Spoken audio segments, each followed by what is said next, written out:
Yan na. May purot eh. Purot, mga master.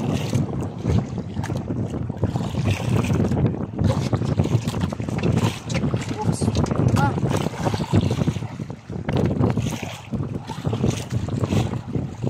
Dali naman tayo ng purot. Kala ko sa gisi eh. Sa gisi yata yun, no? Ito sa gisi.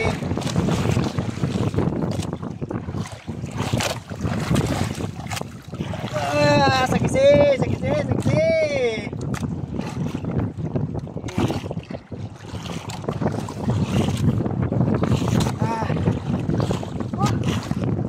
Master. Diretso na dito. Yan, 2 piraso. Ano natin? Isang burot at isang sagisi. Mukhang may tama na yung ano eh. Balik pa natin mga master. Maaga-aga pa naman.